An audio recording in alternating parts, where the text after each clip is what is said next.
I swear I don't normally record this early in the afternoon, but this is really important. So hey guys, what's going on? My name is Dynamic. Sorry if this video seems really rushed, it is, but I need to get this out like while the iron is hot. The more people that can make videos on this, the better. So even if you're not interested in Fortnite at all, I highly suggest you stick around, because this is something really scummy I think a lot of people should take note of. It shouldn't just be safe world people saying that this is a bad idea. This should be everyone. But I'm going to start from the beginning. So today we got Fortnite's 13.20 update, and typically 0.20 updates mean safe world content. And sometimes they'll give us a state of development blog. We got one today, and it was not your typical blog. So it starts off with this. So home-based commanders, we've been in a constant state of evolution, so much has changed over the years. We're nearing the 3-year anniversary, and we want to share an update. Okay, so what update? Nothing so bad here. Now, since the launch of Save the World's early access period, we've done all this stuff, and when they're listing this stuff, it feels like they're listing all their achievements before they say goodbye, almost, which, again, as you're going to find out, this really is a goodbye, disguised as a regular development blog. But today we're bringing Save the World out of early access and have decided it will remain a premium experience, meaning you won't have to pay for it, rather than free to play. And development of content will slow down after this official release, but the adventure doesn't end there for Save the World. The adventure does end there for Save the World. And see, I want to explain why. So, first of all, when a game's in early access, on PS4 and Xbox, it's easy to get updates approved. That's how they've been doing weekly updates for Fortnite, well, ever since Battle Royale dropped. So, taking out of early access instantly is setting off a couple of alarm bells, meaning they're probably not going to be planning to update the game anymore. Too bad the game isn't finished.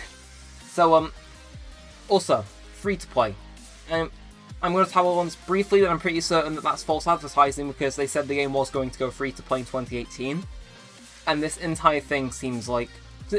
I read a lot of these posts, okay, and they seem to be typed in a very, I'd say the same person types them. They've got a very unique way of writing. But on parts like this whole paragraph, it seems like he's... the same guy's typing. But there's some guy, some executive that's made this decision, lurking behind his shoulder while he's writing it. At least that's my take on this. Obviously, I am no Epic Games insider. But so development of new content will slow down after this official release. That is shameful. Okay, that is shameful, because the rate of content we get now is those 0.20 updates. Anything else we get is a weekly event shop. We get an update once every 10 weeks. Battle Royale gets a major update once every 10 weeks, but they get, substantial content, they get events and whatnot, and Epic Games has mistreated Save the World so poorly, because despite the fact it's not going free to play, that's actually making the game worse, because you may think, oh, it's going to rake in less money, but no.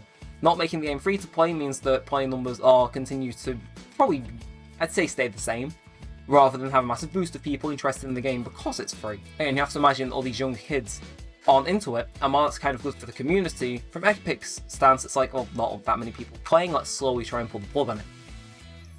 And yeah, the fact it isn't going free to play is really alarming, because you can tell they've really changed their stance on the game. But let's continue. So they upgrade your Founders Packs, and that's okay, you're probably doing this as a sorry, I wouldn't put it past them. And we keep scrolling. So the announced ventures, I'm not sure what this is, it hasn't actually come out. And then Save the World seasonal structure changes. So I'm going to put the paragraph on screen now. Basically what this is saying is they're going to reuse content for the rest of time, and introduce very little new content. So they've done this recently with the Blockbuster event. They brought that back because we were on quarantine, they couldn't make any new ones, so they brought back one of the longest ones, one of the best ones. They're basically going to be reusing old seasonal events. Don't expect anything too new from them. If something is new, it's going to be extremely rare, is what I'm gathering from this.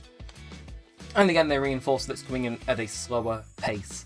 Again, this game already has a abysmally small development team that, because of that, releases content at a slower rate. Because Epic Games really just doesn't care about Save the World. It's not the one that's making the money. It has the potential to, but the way that they've mismanaged it means that, no, it's not bringing in money as of right now. At least it's not bringing in the same amount as Battle Royale. And I want to say that even though it isn't bringing in that money, that's not an excuse to neglect it.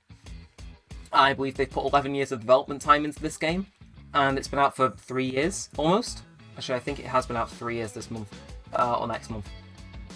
And, that game is dedicated to people that used to be on that team, and that, died before they could see the game be finished.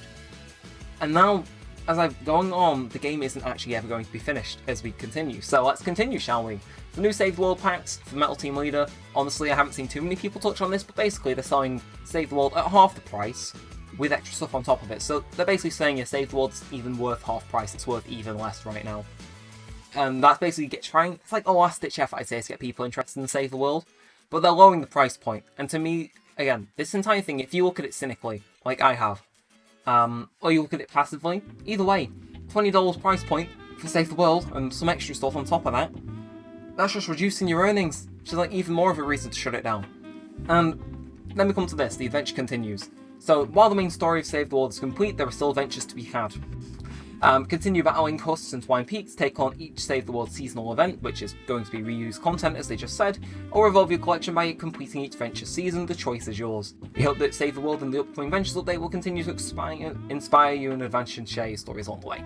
See, that paragraph is like traditional ending, but what's alarmed a lot of people is that they're not finishing the main story. The main story is not complete. There are things after Kenny Valley, which I would be surprised if they removed, which say, oh, the storyline for like standing and fighting the storm has ended, but the next part's actually going to be actively fighting and pushing it back.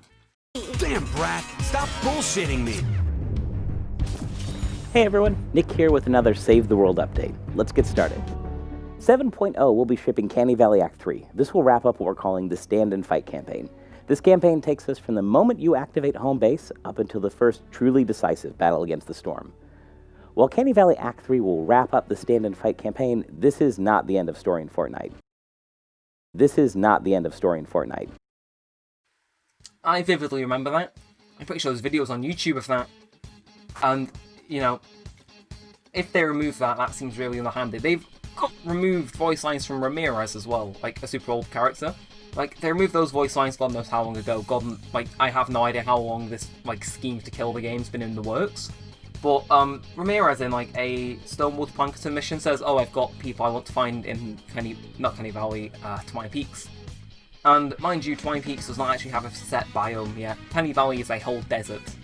Which is, like, you know, that's super cool. Like, Twine Peaks is just reused biomes.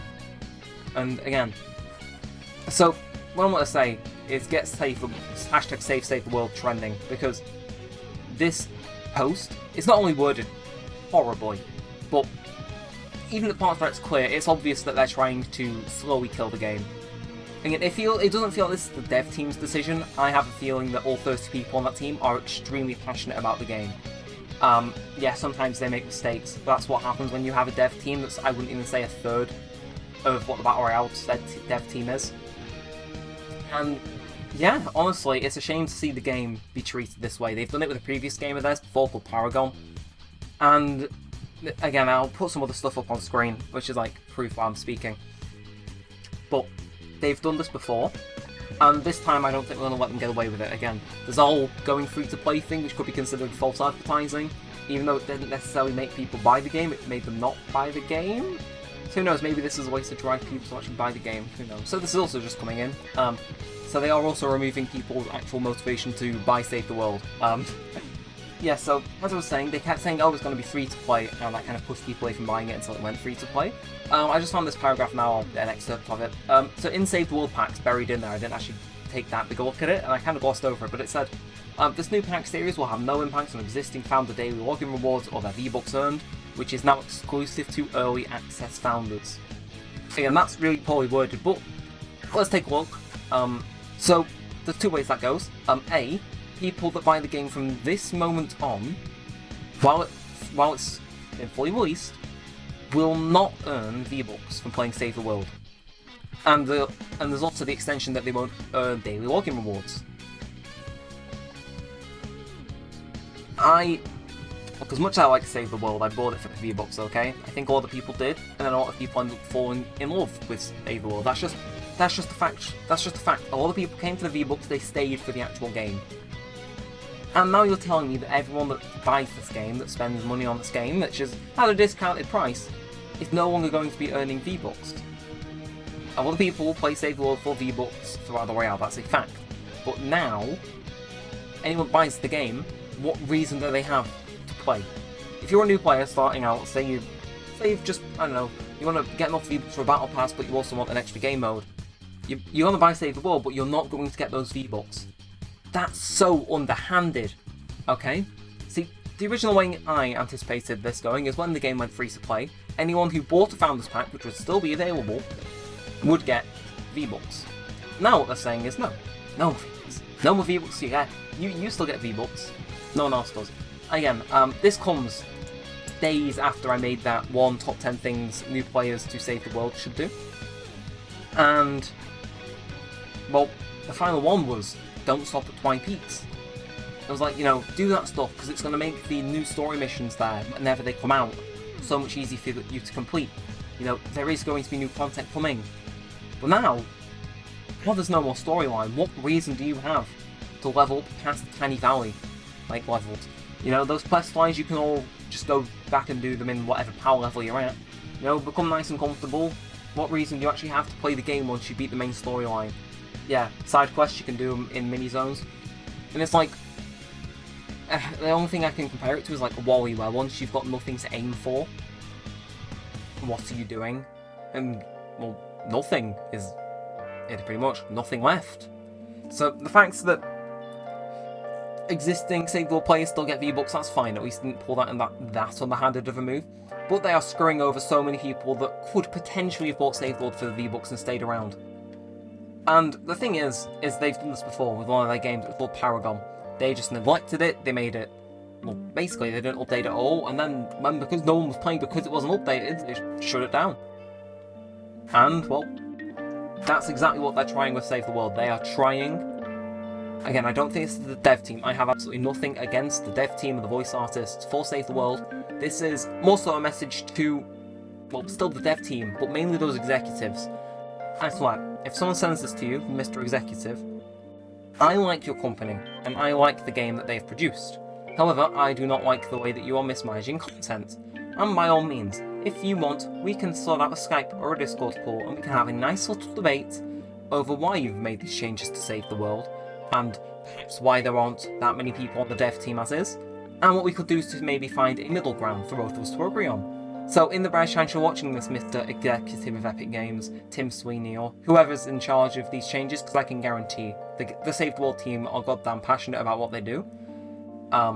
Just from their interaction with the community alone, they obviously love this game they spent 11 years making. It's not them. So, again, if you're watching this and you're one of the people that were involved in that situation, as mad as I am willing to sit down and talk with you and find out the reasoning why this is.